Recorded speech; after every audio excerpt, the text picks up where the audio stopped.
श्री किशोरी जी घर से निकली हैं और यमुना तट की ओर जा रही हैं।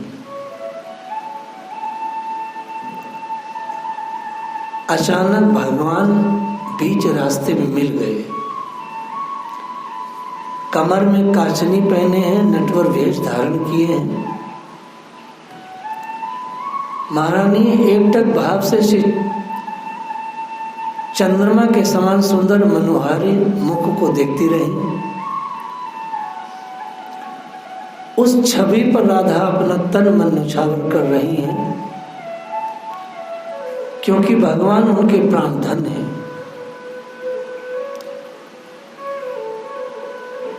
रोम रोम पुलकित हो गया है, वाणी गदगद हो गई है।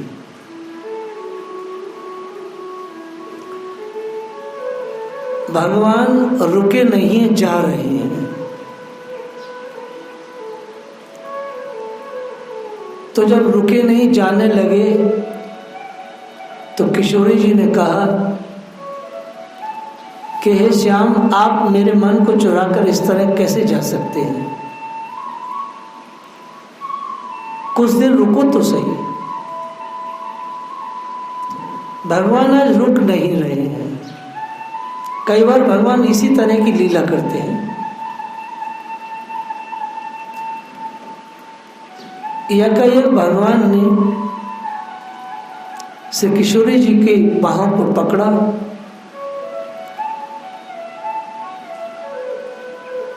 और इस तरह से देखने लगे, स्नेह देने लगे आंखों से। महारानी आज बहुत चंचल है और कहती है कि माखन चोरी करते करते तुमने अब मन भी चुराना शुरू कर दिया है। मेरा ही नहीं, ब्रज की समस्त युवतियों का, सखाओं का, ग्वालों का, गोपों का, सबका तुमने मन चुरा लिया है। तुम्हें बहुत बुरी आदत पड़ गई है चोरी की। क्या इस ब्रज में तुमको यही व्यापार करना था?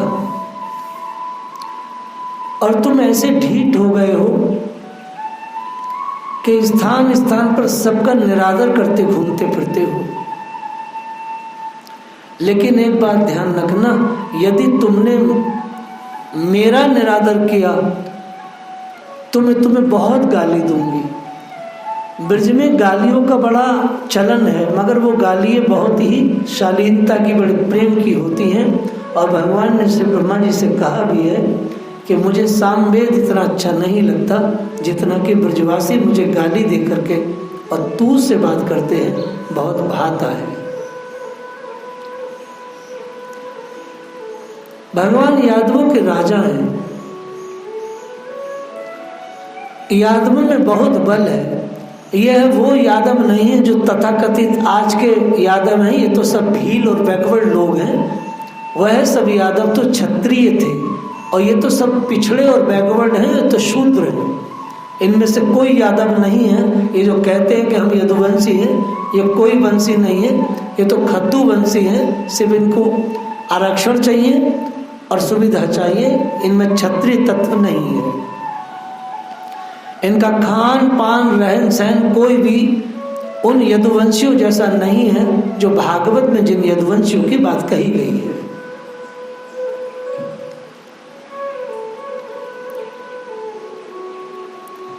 श्री किशोरी जी कहती हैं, आप यादवों के राजा हैं और आपको बहुत गर्व है, लेकिन क्या मुझ अबला पर ही आपका गर्व चलता है, आपका साहस चलता है? हे कृष्ण, तुम तो कहते हो मैं हर प्रकार से चतुर हूँ। यदि तुम चतुर हो तो बस इतनी चतुराई करो कि मेरे रोम रोम में और मेरे कण कण में आप व्याप्त हो जाओ, और ऐसे व्याप्त हो जाओ कि कभी निकलो ना, तब मैं आपकी चतुराई मानूं। भगवान श्री किशोरी जी के सुपलाहना पर हंस पड़े, मुस्कुरा गए और श्री किशोरी जी को कंठ से लगा लिया। तुम बिनु श्याम सुहात नहीं, कछु कहा करो अति जरत ही हो। किशोरी जी कहती हैं, कृष्ण कुल की लाज ने हमारे प्रेम व्यापार में बहुत विघन उत्पन्न किया हुआ है। वास्तव में प्रेम का भी एक व्यापार है। इस प्रेम व्यापार में सबसे ज्यादा यदि कुछ चीज का निवेश होता है तो उसमें है त्याग का। जिसका जितना इस व्यापार में त्याग का निवेश जिस भी साधक का होगा, उसका यह प्रेम व्यापार बहुत ऊंचाई पर जाएगा। इस प्रेम व्यापार में पैसा नहीं चाहिए, इस प्रेम व्यापार में शरीर का बल नहीं, इसमें आत्मा का बल चाहिए और इसमें त्याग का और वैराग्य का बल चाहिए।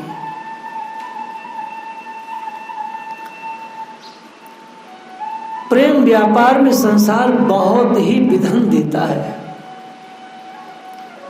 जिसे कृष्ण से प्रेम हो जाता है वो उसे संसार की कोई चीज सुहाती नहीं। हृदय हमेशा प्रेम की अग्नि में जलता रहता है, वैराग्य की अग्नि में जलता रहता है। संसार से यदि व्यक्ति मुक्त होना चाहता है तो खाली भक्ति से मुक्त नहीं हो सकता, ना ही ज्ञान से मुक्त हो सकता है। अगर कोई मुक्त हो सकता है सिर्फ और सिर्फ एक वस्तु है, वैराग्य। वैराग्य की चादर से ही संसार से मुक्ति मिल सकती है। वैराग्य है तो ज्ञान फबता है, वैराग्य है तो भक्ति भी बहुत फबती है, बहुत आगे तक जाती है। किशोरी जी कहती हैं, आपने मुझसे प्रेम भाव को गुप्त रखने की बात कही थी। हे प्रीतम, मैंने आपकी आज्ञा को भी माना है, लेकिन अब मैं क्या करूं, इस प्रेम में देह गेह की सूध भूले रहती हूं। जितने बड़े अनुपात में वैराग्य होगा उतना ही आपको शारीरिक और मानसिक कष्ट कम व्यापेंगे। अगर वैराग्य नहीं है तो हर चीज व्यापेगी। इस संसार में आपके अलावा मेरा कोई हित नहीं समझ सकता है, कृष्ण मैं ये अच्छे से जानती हूं।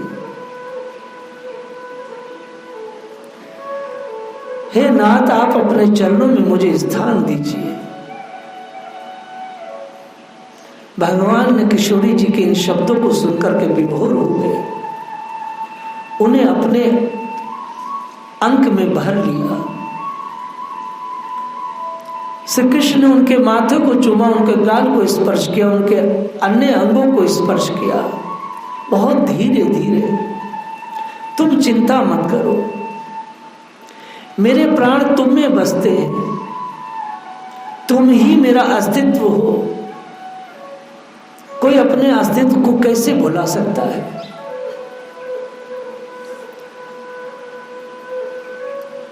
मातु पिता अति त्रास दिखावत, भ्रात मोहि मारन को ध्रुवे, देखी मोहि न भावत। राधा रानी को आज इतनी व्यथा है, इतना कष्ट है।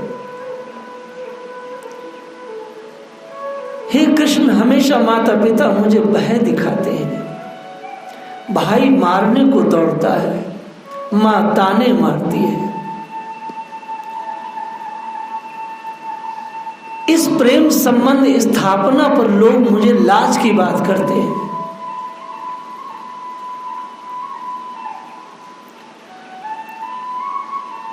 मैं ये सब चीजें अब सहन नहीं कर पाती हूं। वास्तव में जब भगवान से नेह लग जाता है तो संसार के ये शूल तो फिर सामने आते ही आते हैं।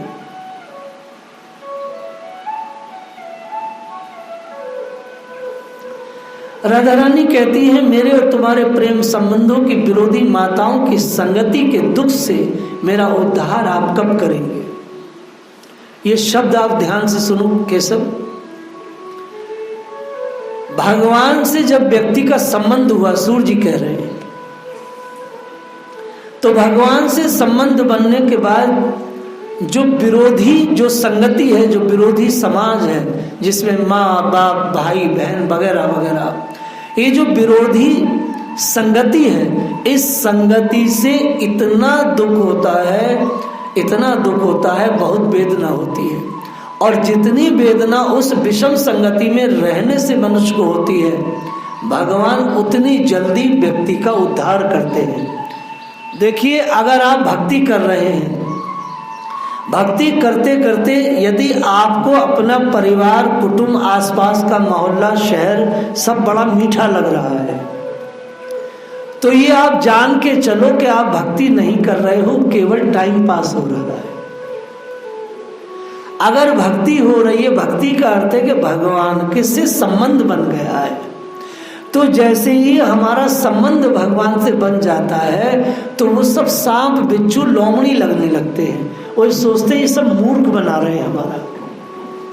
इसलिए राधा रानी कह रही हैं, जो मेरी सगी माएँ हैं, सगी माताओं की बात सूर्य जी ने कही है, तो माँ तो एक होती है, लेकिन चाची, ताई और जो घर के बड़ी माताएं हैं वही सब माताएं हैं। तो कहती हैं ये जो विषम, जो विपरीत संगति है, अर्थात मैं ऐसी संगति में रहती हूँ जहाँ आपके बारे में कहना, सुनना और आपका चिंतन करना वर्जित है। तो ऐसी विषम परिस्थिति में, ऐसे प्रतिकूल वातावरण में ये बताओ कि मैं तुमसे कैसे प्रेम निभा करूँ। अगर कोई स्त्री या कोई पुरुष केवल टाइम पास के लिए भक्ति कर रहा है केशव, तो उस भक्ति से उसका कल्याण नहीं होने वाला है। क्योंकि भगवान का सबसे पहला, लास्ट में जो आदेश है वो यही है, सर्वधर्मान परित्यज्य मामेकं शरणं व्रज। तुम सबको छोड़ करके तुम्हें मेरे को ही निभाना है। और अभी भगवान ने 4 दिन पहले कहा भी है कि तुम माता पिता की, गुरुजनों की बातें सुननी तो है और कोई प्रति उत्तर भी नहीं देना है, लेकिन माननी नहीं है। भगवान ने ये सीख पहले ही श्री किशोरी जी को दे दी है। अर्थात वो समाज कहेगा, लेकिन समाज की बात को माना नहीं जाएगा। माननी तो केवल भगवान की ही बात है।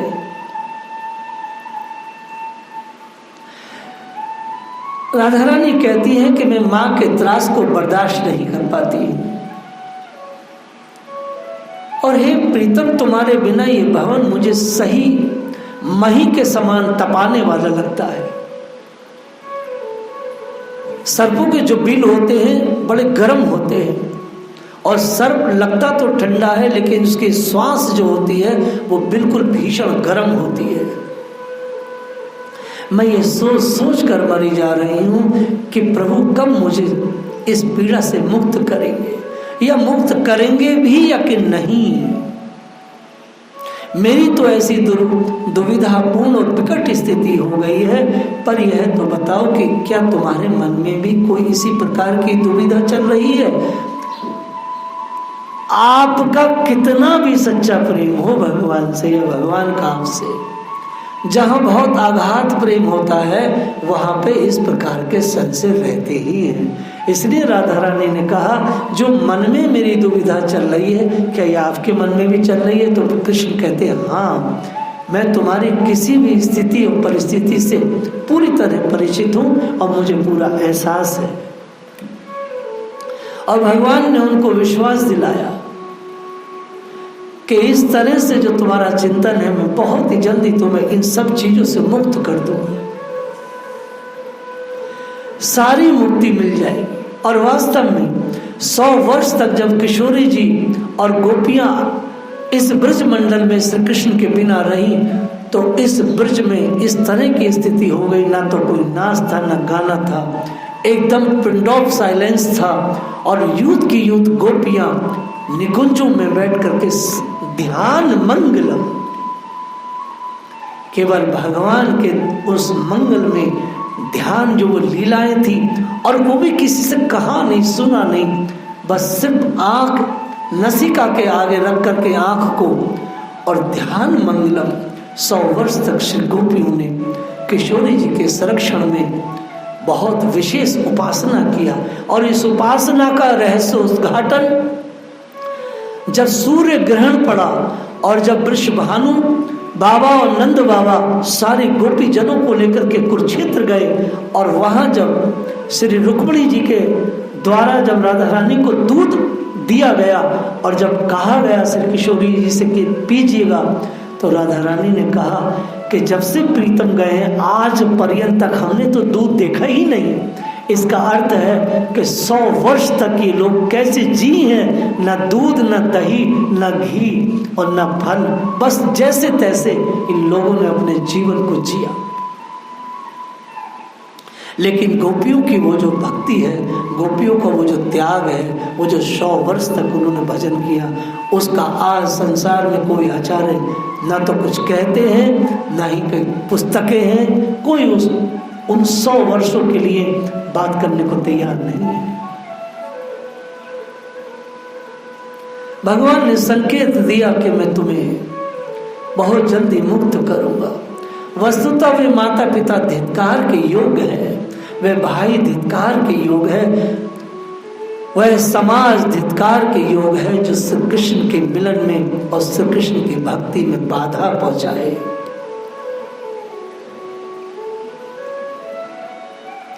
हे कृष्ण, जैसे चूना और हल्दी दोनों मिल जाते हैं, एक वर्ण हो जाते हैं, उसी प्रकार मैं आपके प्रेम के रंग में रंग गई हूं। मैंने निश्चय किया है, हे कृष्ण, मैं निश्चय किया है कि अब मैं इस प्रतिकूल परिस्थिति का मुकाबला करूंगी। मैं कायर नहीं बनूंगी, मैं संकोच नहीं करूंगी। और जब भक्त संकोच नहीं करता है, जब भक्त कायरता की चादर से ऊपर उठ जाता है, तो फिर सब कुछ सही होने लगता है। जैसे 550 साल पहले मीरा जी के सामने भी यही चीज थी। मीरा जी ने कायरता को तिलांजलि देकर के साहस का काम किया। वह राणा से लड़ी, वह समाज से लड़ी, क्योंकि मीरा जी कोई और नहीं थी। मीरा जी तो उसी 5000 वर्ष पुरानी वही गोपी थी जो भगवान को अपना मुखमंडल नहीं दिखाना चाहती थी।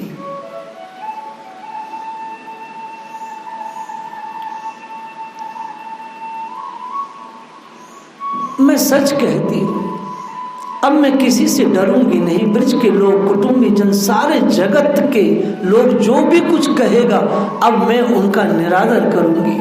किसी की बात को मैं अब स्वीकार नहीं करूंगी। महारानी भगवान के अंग से लग करके ये सब बातें कह रही हैं। जरा विचार करें आप, किस तरह का दृश्य होगा। इस कथा को सुनने के लिए सबसे पहले इस बात को समझना होगा कि श्री कृष्ण और राधा रानी मात्र 7 और 9 वर्ष के हैं, छोटे छोटे बालक बालिकाएं। यहां काम नहीं है।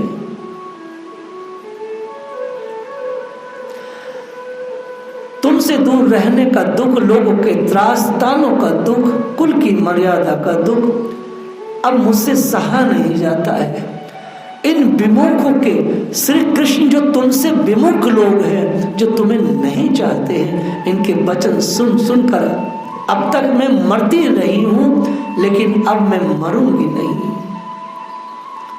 अब मैं और मरना नहीं चाहती हूं और सहना नहीं चाहती हूं। अगर आप सुखी हैं तो सभी अच्छे लगते हैं, इसलिए अब मैं सुखी रहना चाहती हूँ और सुखी मैं तभी रहूंगी, हे प्रीतम, जब मैं इनका सही से मुकाबला करूंगी। और सही से मुकाबला करने के लिए, हे प्रीतम, मुझे आपके सहारे की और आपके बल की आवश्यकता है। आप जरा विचार करें। राधिकोपनिषद में भगवान कहते हैं कि हे किशोरी, तुम मेरी शक्ति हो, तुम्हारे बिना मैं अधूरा हूं। और राधा रानी यहाँ कह रही है, आप मुझे बल प्रदान करें ताकि मैं आपसे विमुख, ईश्वर से विमुख लोगों का मुकाबला कर सकूं। इसलिए सारे आचार्यों का एक ही कहना है, ये दोनों एक हैं, ये दोनों एक दूसरे के पूरक हैं। इनमें ना कोई शक्तिमान है ना शक्ति है, ये दोनों ही शक्तिमान है और दोनों ही शक्ति है। ये दोनों बिल्कुल एक है। कृष्ण राधा है और राधा कृष्ण है। मैं किसी का ख्याल नहीं रखूंगी। आप तो बहुत चतुर शिरोमणि हैं, आप कुछ बोलते क्यों नहीं? मैंने निश्चय कर लिया है, इन विरोध करने वालों से अब मैं युद्ध करूंगी। हे प्राणनाथ, अब मैं इनके मुख से आपके विरुद्ध एक शब्द भी नहीं सुनूंगी। और यही बात भागवत के चतुर्थ स्कंद में जब सती जी ने अपने कान से अपनी आंखों से शिव की निंदा को सुना और देखा तो कितना लंबा चौड़ा 25 श्लोकों में भाषण दिया है। अपने पिता को दुष्ट कह दिया, दक्ष की जगह अदक्ष कह दिया। वही बात राधा रानी कह रही हैं कि जो आपके विरुद्ध और मेरे और अपने आपके संबंधों के विरुद्ध बोलेगा, अब मैं उसका प्रत्युत्तर दूंगी, चुप नहीं रहूंगी। वास्तव में प्रेम फूटता है, प्रेम रग रग से निकलता है। कृपा करो, कृपा करो। राधा रानी श्री कृष्ण से प्रार्थना कर रही है, हे प्राणनाथ आप कृपा करें, आप मुझे याद क्यों नहीं करते हैं? मैं बहुत दीन हूं, मैं दया की पात्र हूं। तुम्हारे रहते हुए दीनहीन राधा वाला इतना दुख क्यों पा रही है? कृपा करो, मेरी काम पीड़ा, मेरे मन का अंतर्द्वंद दुख ब्रह की वो शीघ्र दूर करो। सबसे बड़ी जो चीज है अंतर्द्वंद है। सूर्य जी ने अंतर्द्वंद शब्द पर बहुत जोर दिया है। व्यक्ति संसार की सारी पीड़ाएं सह सकता है, लेकिन जो अंतर्द्वंद चीज है वो उसे बहुत ऊहो पोह में डाले रहती है। जैसे आपसे सुबह शिव मंदिर में बात चल रही थी, ये अंतर्द्वंद है। अंतर्द्वंद से जो व्यक्ति, जो साधक भी जूझता है केशव, वो भक्ति में और किसी भी चीज में आगे नहीं बढ़ता। यहां तक कि अंतर्द्वंद यदि आपके अंदर रहेगा तो कई बार आपका मरण भी बिगड़ जाएगा। सारे आचार्यों ने अंतर्द्वंदता पर बहुत बड़े बड़े व्याख्यान दिए। अंतर्द्वंद की बहुत बड़ी चीज है, इसे हम कल थोड़ा सा बोलेंगे। अंतर्द्वंदता जो है, ये काम होगा कि नहीं होगा, ऐसा हो जाएगा तो वैसा, वैसा हो जाएगा ऐसा, ये जो अंतर्द्वंदता है, अर्थात इसको दूसरे शब्दों में कहें कि भगवान ने गीता जी में कहा है, संशयग्रस्त आत्मा कभी लक्ष्य को प्राप्त नहीं होती। ये अंतर्द्वंदता जो है, ये संशय का ही एक प्रकार है। इससे तो मनुष्य को उभरना पड़ेगा। श्री राधा रानी ने कहा कि मैं अंतर्द्वंद से जूझ रही हूं। हालांकि उनकी अंतर्द्वंदता वो नहीं है जो हमारी और आपकी है, लेकिन फिर भी वो जूझ रही है। अतिशय प्रेम के अंदर भी अंतर्द्वंदता रहती ही है। पता नहीं मुझे त्याग न दे, क्योंकि यह तो पूरे ब्रज की जितनी नारियां हैं सबसे प्रेम करते हैं, मैं अकेली तो हूं नहीं, ये भी अंतर्द्वंदता ही है। इनके पास तो सभी संसार का पूरे, ये पुराण पुरुष हैं, इन मैं ही अकेली क्या, सारा कोटि कोटि से स्त्रियां इन्हें चाहती हैं। अंतर्द्वंदता। और उन्हें आगे चल के सूर्य जी ने गाया भी है कि ब्रज की युवतियां तो आपको बहुत चाहती हैं, मैं भी उसमें से एक गोपी ही तो। तो इस तरह से अपनी वेदना को राधा रानी व्यक्त कर रही हैं और भगवान विभोर हो रहे। वास्तव में भगवान को इस तरह से जो लिपटता है, चिपटता है, अपनी चीजों को प्रस्तुत करता है, भगवान का मन भर आता है। और भगवान बहुत कस कस के अंग से लगाते हैं, इसमें कोई शक नहीं है। जय श्री राधे।